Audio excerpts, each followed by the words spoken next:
Today, we want to show you a picture of communication. One that's been really useful for us in our conversations about communication, whether that's a branding project or website or even just any given campaign or graphic at all. You can illustrate the challenges of any communication problem with what's called the communication triangle. And I'm borrowing a lot of that communication triangle language from Phil Bowdle. Hey, Phil, tell us how to pronounce your name. Let us know. And we'll correct ourselves. And Rethink Communication. It's a great book, specifically about church communication. But these principles, they apply, again, to any communication context. We'll have to start with one leg of the triangle, one dot, one vertex. That's you. In any context we want to talk about. You and your spouse.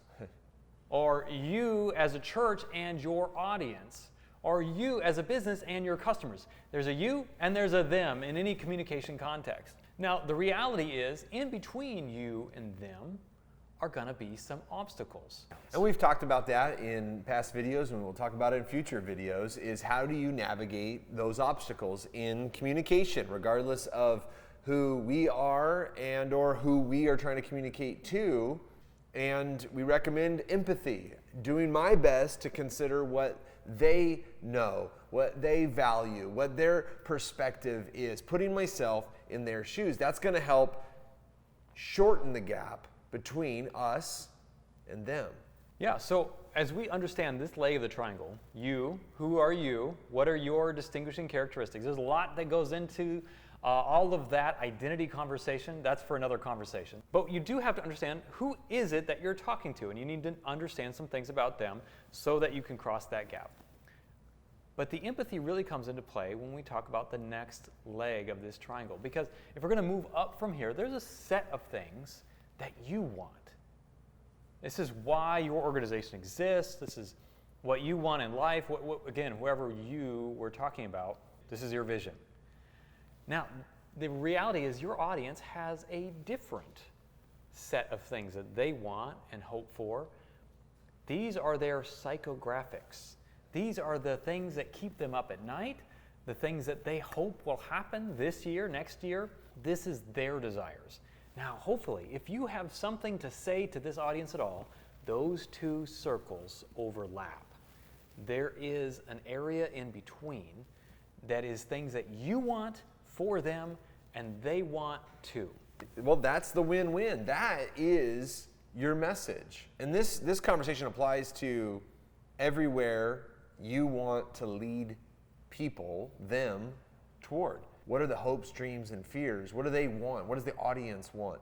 Come alongside that, because you can get up there and you can talk about what you want. You can get what you love, but that doesn't mean that it's going to add value to them. Finding the area of overlap is key for determining the win-win. So I recommend building your message, whether it's a sermon or a keynote or a social media post or a love note to your spouse, build it on the win-win, on what they already value. So from here, to keep this short and simple, you've got this communication triangle. Understand who you are, what is it that you really want, understand who you're talking to, and understand what they really want. Now, the third element here is the obstacles in between. What do they think about you right now? Do they even know you exist? And if they do they like you? That might be an obstacle. Secondly, what's in between you and your vision? There might be some obstacles there that you need to be aware of. There might be some challenges that your organization faces in order to move forward. That might play into your messaging. And finally, there's some obstacles in between them and what they want in life. And this is an obstacle to them. It's an obstacle to you, but it's also the opportunity. This is where your message can come alongside them and say, you want this, we can help you get there. And now you have something to talk about. And the foundation, again, of all of that, your willingness to plan ahead, your willingness to think through all of those obstacles, putting yourself in their perspective, here's how to get there. Because the truth is, they might not even know that they want the good thing that you are bringing to your city, to your community, to this culture. I know that so many of you that are listening have been entrusted just with a message that just changes lives. And that's what motivates you, whether you're in the nonprofit or for-profit world, and we love that. We would love to hear in the comments some of the hurdles that you're overcoming, some of the hurdles that you're helping others navigate through, and maybe some of the communication gaps so that we can help create solutions together. So thank you for all the likes, comments, and shares, and stay tuned for more videos just like this.